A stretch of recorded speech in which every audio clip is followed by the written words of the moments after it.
17 वर्षाच्या अक्षय सहारेचा मृत्यूशी झगडा सुरू आहे।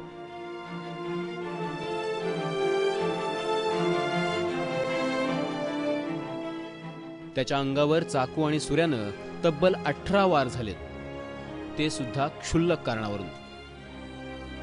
काल रात्री 9 वाजण्याच्या सुमारास अक्षयच्या वडिलांचे मित्र घरी आले होते। त्यांना जोशीवाडीला सोडून अक्षय घरी परतत होता, पण नाईक तलावाजवळ पावसानं चिखल झाला आणि अक्षयच्या ऍक्टिवामुळे तो रोशन आणि अंकुशच्या अंगावर उडाला। माझ्या घरी माझ्या पप्पाचे मित्र आलते। मी माझ्या पप्पाच्या मित्राला फोडायला गेलो, रितेशपुरी म्हणून आहे जोशीपुरात। त्यानंतर मी येत होतो रिटर्न घरी, ते 2 मुलं उभे होते, त्यांच्या अंगावर चिगाड उडाला। त्यांनी खूप जोरात आवाज दिला मला, तर मी आणखी रिटर्न गेलो त्यांच्याजवळ। दादा म्हटलं सॉरी म्हटलं, तर ते मला एकदम धमकी द्यायला लागले। तो बोले गोलीबार चौक में बोलले, नहीं तर तेरे घर में आएंगे बोलले, हम बोलले। मग तू काय केलं? मग मला एक तर माझ्या पप्पाच्या भेऊ लागते, मला वाटलं माझ्या पप्पा आणखी मला सेवा वगैरे देईन, मारलो वगैरे घरी येईन ते पोरवारा। तर मग मी गोलीबार चौक गेलो तिथे। काय झालं तिथे? मग तिथे बोलतच होतो, 3-4 जण होते, बोलतच होतो।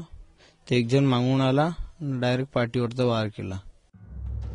अक्षयनं कसंबसं जवळचं पोलीस ठाणं गाठलं आणि पोलिसांनी त्याच्यावर मेयो रुग्णालयात प्राथमिक उपचार केले, त्यामुळे अक्षयचा जीव वाचला। या अक्षयवर वार केले, जवळपास 18 वार केलेले आहेत त्याच्यावर। त्यामध्ये तो गंभीर जखमी झाला। त्यानंतर तो गंभीर जखमी झाल्यानंतर तो बांगलादेश भाग नाईक तलाव राहत असल्यामुळे तो पाचपावलीला गेला, पाचपावली पोलीस स्टेशन। मग पाचपावली पोलीस स्टेशनवर त्याला मेळा हॉस्पिटलला उपचार करता नेले।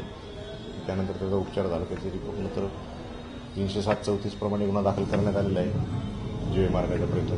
सर, याच्यामध्ये आरोपी किती आहेत, त्यांचे नावे किती आहेत? हे आरोपी जे तिघे आहेत हे सख्खे भाऊ आहेत का? यांचा काही आधीचा काही रेकॉर्ड आहे? नाही, आरोपींचा अगोदरचा काही रेकॉर्ड नाहीये। आरोपी तिघेही सख्खे भाऊ आहेत, रोशन, अंकुश आणि सचिन शिसगरे। राहणार गोळीबार चौकातच राहतात आणि तिथे त्यांचं दाबेली सेंटर आहे। बाकीचे 2 भाऊ, एक मार्केटिंगचं काम करतो आणि एक किराणा दुकानात काम करतो।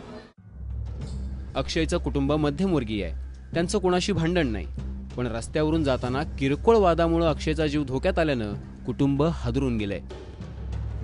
सहनशीलता घेतलं पाहिजे, पण इतकं बी नाही घेतलं पाहिजे ना। आज तिघा चौघा लोकांनी त्याला मारलं। आज त्याचे घाव पाहून नाही गेले आमचे, आम्हाला असं धारा येते लढाई। मग कशी प्रकृती आता संजय? आता म्हणजे नॉर्मल हेच आहे म्हणा, डोक्याबाहेर आहे। हो, एकदम आहे, तो एकदम सुस्त पडलेला आहे आता।